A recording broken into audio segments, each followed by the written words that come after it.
കോഴിക്കോട്ടിലൊന്ന് കൈവക്കട്ടെ. കോഴിക്കോട്. ആ okay.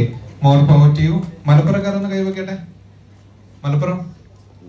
More power to you. പിന്നെ ഏതെങ്കിലും ജില്ല ഉണ്ടോ? കണ്ണൂർ.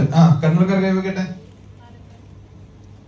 കണ്ണൂർ ഒന്ന്, ഒരാളേ ഉള്ളൂ. പിന്നെ വേറെ ഏത് ജില്ല ഉണ്ടോ? വയനാട്. പാലക്കാട് കൈവക്കട്ടെ. പാലക്കാട്.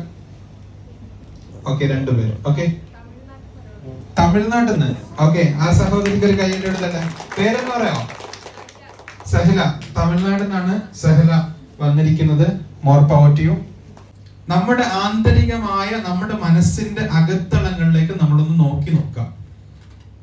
അവിടെ മാലിന്യങ്ങൾ ഉണ്ട് എങ്കിൽ അതിനെ മുക്തമാക്കാതെ നമുക്ക് നല്ല ഒരു ജീവിതം സാധ്യമാക്കി എടുക്കാൻ പറ്റൂല.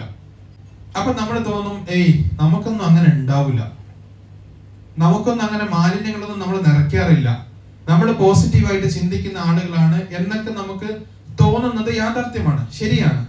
നമുക്ക് കുറവുണ്ടാവും. താരതമ്യേന റോട്ടിലൂടെ ഒരാളോട് നമ്മൾ നടന്നു പോകുമ്പോൾ ചോദിക്കുകയാണ്, നിങ്ങളുള്ളൊരു മാലിന്യം ഉണ്ടോ എന്ന് ചോദിച്ചാല് അയാൾ പറയും, സാറേ കൊട്ടക്കണക്കിന് ഉണ്ട് എന്ന് പറയും.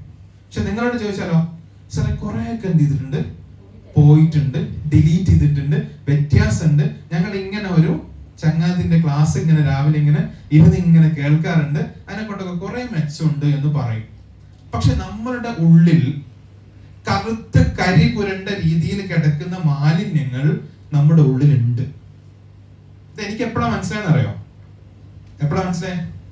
ഞാൻ ഇതിന്റെ ഭാഗമായിട്ടുള്ള മെഡിറ്റേഷൻ സ്ഥിരമായി ലൈവായിട്ട് ചെയ്യാൻ തുടങ്ങിയപ്പോ ഈ കറുത്ത പുകയൊക്കെ നമ്മള് ഫാക്ടറിന്റെ മുകളിൽ പോലെ അല്ലെ സുഹൃത്ത് സാറേ, ഗോളിയർ റാൻസിലൊക്കെ ഇങ്ങനെ ഭൂം ഭൂം, ഞാനത് കണ്ടിട്ടില്ല, പക്ഷെ ഞാൻ ഒരു ഫാക്ടറിയിൽ നിന്ന് പോകുന്ന ഭൂം ഭൂം ഭൂം ഭൂം എന്ന് പറയുന്ന രീതിയിൽ കറുത്ത പുകകളൊക്കെ എവിടുന്ന് ഉയരുന്നുണ്ട്?